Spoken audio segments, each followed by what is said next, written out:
Hello and welcome to Mike's Garage. If you've already subscribed to our channel, thank you very much. If you haven't, please do. And when you do, please tap the notification bell. If you tap the little button that says like, we appreciate that too.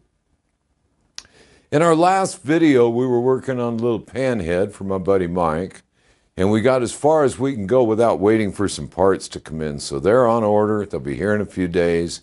And I mentioned that my shovelhead was down because I blew out the starter drive, the actual starter clutch. So I said we would do a video on it. Naturally, when I do a video, I get into what I'm doing, figure it all out, try to lay it out in order so we can show it. And if something goes wrong, then it doesn't really make a decent video. It's not that I'm trying to hide the fact that I had any difficulty. It's that I'm trying not to make a 10-minute video into a 3-hour one. And this particular one got to be that way again. So what we're going to do is discuss it a little bit. I did get it together, but I want to show what I did. Now, you can look at the pictures in the service manual or in the parts manual. This is the jack shaft or starter shaft, and that is the starter clutch. Now, that's something Harley came out with in 1965, and they used it up into the 80s. And then the later Evos got a starter where the starter, the drive, the clutch was all one piece. If the clutch went out, you could take it apart and rebuild it. A lot of people get taken for suckers, I think, and end up having to buy whole starters and drive as a unit, when in reality all that happened was the starter clutch went out.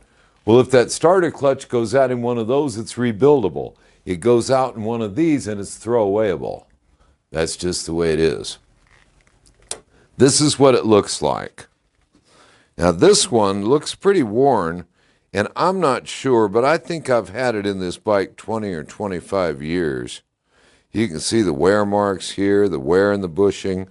That's all well and good. Mike decided he was going to take it apart and see how it worked, since I told him he couldn't rebuild it. But anyway, what happens is it's a one-way clutch. It's what's called a sprag drive.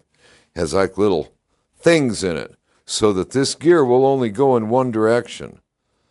And that's when the motor starts, then it just spins it and it retracts and all's well. When you go to start it, it has to lock up so as to drive the clutch basket, which will in turn drive the motor sprocket and start the engine. In this particular case, you can't feel it. Sometimes you can take them out and you can actually feel where they're coming loose. This one you really can't by hand. If I put enough power to it with my starter, it slips like crazy and you can see it. Now, when I say you can see it, I've mentioned this before. This is a tool I made years ago, and it's a corner cut off of an outer primary cover. You take one that somebody tore up and you cut it off. And it's really a great idea. It's not an original idea on my part. This came from somebody else. I thought it was a great idea, so I did it. And there it is. Now, you always want to put a gasket on it. And the reason you want to put a gasket on it is so that you have the right distance in this unit so that it'll function properly. Now, let me just spin that on real quick. It just holds on with two of my primary screws. There we go.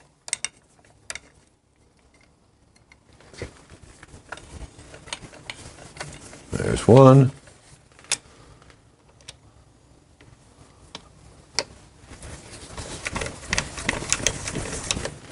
And there's the other. Now, the reason for this is so we can look in there and see it operate. Now, there is the starter clutch. There is the thrust washer that belongs in there. There's the arm in there that's operated by the solenoid. Now, what can I say? This is really a dangerous place to have your fingers if it's hooked up. This will take your fingers right off. It's just like an open primary chain or anything else like that. That is some real nasty moving machinery in there. I ordered a new clutch, a new starter drive clutch. This is the old one that was in there. And like I said, it's been in there 20, 25 years. I don't have a complaint in the world that it went bad. But I ordered a new one, and it said it was a super heavy-duty unit and all that, and I thought, well, great, I'll buy that. So I ordered it, and it came, and it fit, and everything is wonderful. The only problem with it is, if you can see in there, see the distance from the gear here to this outer cover, and then you look at the size of that one. That thing is large. That's why it's heavy-duty. Because ordinarily I can open these up and I can remove that shaft without taking my whole primary drive apart. I had to take my whole primary drive apart. So when you get ready to do it, you have to pull the solenoid off first, and then you can pull all that out. But before you do any of it, you do it with the battery disconnected. Because that thing is always hot. It always has juice to it. So if this solenoid makes, for any reason at all, that thing takes off on its own, even if your ignition switch is turned off.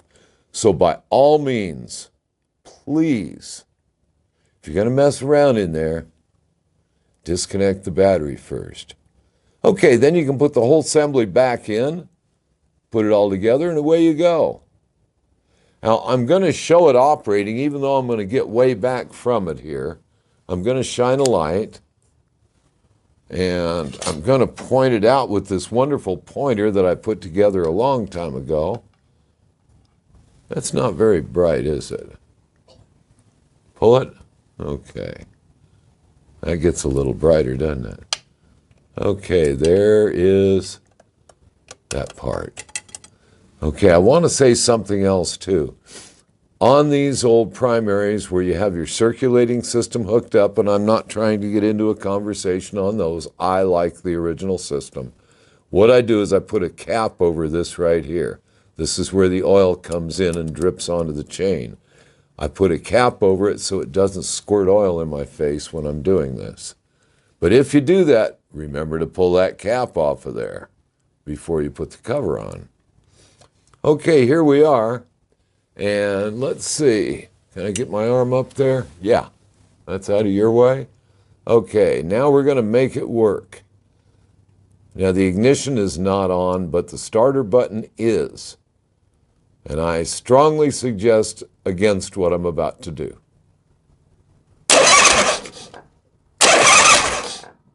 And that's how it works. So again, you take the solenoid off. Back it up. Whatever you do, do not forget to return the spring inside the solenoid when you hook it back up again. You should be able to pull that shaft out of there. The only reason I couldn't was because the drive I was putting in was a much larger diameter piece. But there it is, all ready to go. I can put the cover back on it and go for a ride tomorrow. Now, I really need to talk about yesterday's ride because I mentioned it in the last video. Yesterday's ride, we were going down to a big rockabilly show in Temecula that we found listed on the internet. We paid $10 a piece for tickets, which sounded pretty inexpensive for Temecula Valley, but hey, you know, rockabilly show, car show, bike show. We went down to the appropriate ranch it was supposed to be at, and it was not happening. We got scammed. Now, our brother John bought us each tickets. He bought 3 tickets, one for himself, one for me, and one for Mike, cameraman Mike. Well, we went down there, but the really fun part of the adventure was the map, Google Maps. Google Maps on your telephone. We went down dirt roads. You could have dropped a bike and rider in any one of those holes and not heard him hit the bottom. I mean, these roads were terrible. You've seen washboard roads. I'm not sure exactly what to call that. In fact, you've heard about being in the middle of nowhere? We weren't in the middle of nowhere, but you could see it from there. Anyway, in spite of the fact that we had no rockabilly show, no car show, no bike show, we did run into a bunch of guys with bikes in the middle of nowhere that were looking for the same show we were. I guess they got scammed. Anyway, we ended up in downtown Old Town Temecula, California, had lunch and had a great time anyway, because we always do. Good friends out on their bikes together. It was a wonderful day. So, next video, what we'll be doing is we'll be back on the little panhead. The parts should be in and we'll be able to show them. So, until then, I'll see you out on the road.